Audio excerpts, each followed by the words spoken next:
Hi everyone, my name is Pavan, and if you've seen my videos, I'm trying to cover questions which I think could get asked during interviews. And for the one that I'm going to do today, it's a question which involves DOM, tree data structure, and it's also an algorithmic question. As you know, that DOM is nothing but a tree data structure, so it's important that you should be able to work on three questions because there is a high probability that somebody would ask you a tree question, which in this case, it's like get the height of a DOM tree. So let's say you have DOM structure like this. You want to get the height, which in this case is going to be, the height is going to be 4 because the height is determined by getting the maximum depth depending on your children. So you're going to go through all the children, traverse through all of them, and find out at any time which is going to be the highest depth. So in this case, the highest is going to be this. As you can see, it's div. It's two divs, paragraph and a button. It won't be div, paragraph, and a span because that's going to be 3. So that the depth is going to be 4 in this case. Right. So let's start implementing this. First thing is we're going to, if there is no tree, we're going to return 0. Okay, and let's keep a track of level, which we will, for at the beginning, we'll keep it as 0. Now we are going to use traversal approach. Actually, I have some videos previously where I was trying to get elements by tag name, get elements by class name implemented, and I use the traversal approach. So we are going to do the same thing over here. And we are going to first, okay, so let me return the level over here. So that's our basic code. Now let's have the traverse function return.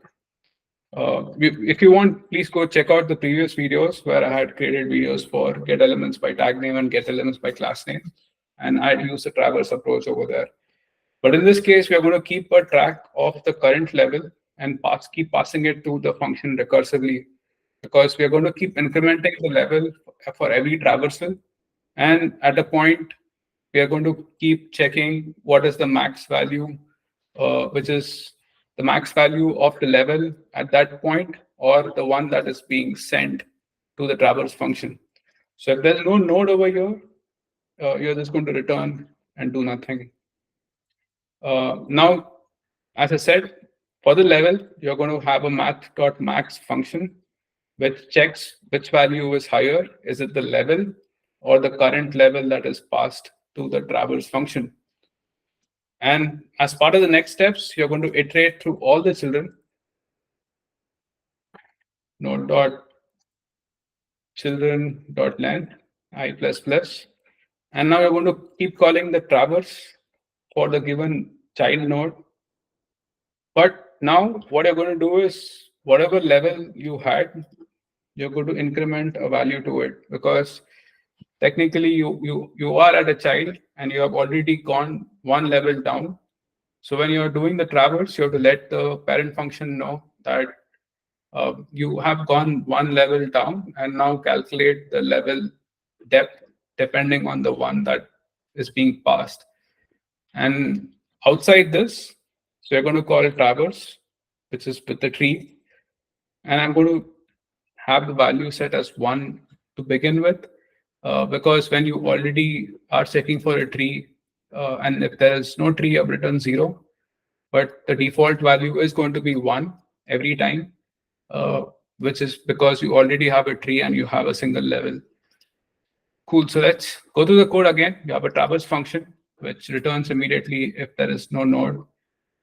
You're always tracking what's the max value. Is it the level which is in the closure outside, or is it the current level that's passed to this function?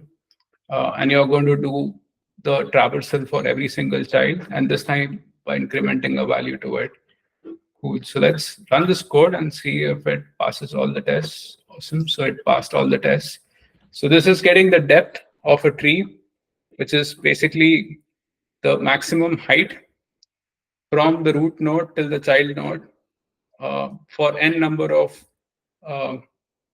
children inside a tree, right? Cool. I'll keep recording more videos. Thank you very much, folks. Would appreciate if you guys could share these videos or at least comment for any questions or clarifications that you seek. Thank you very much.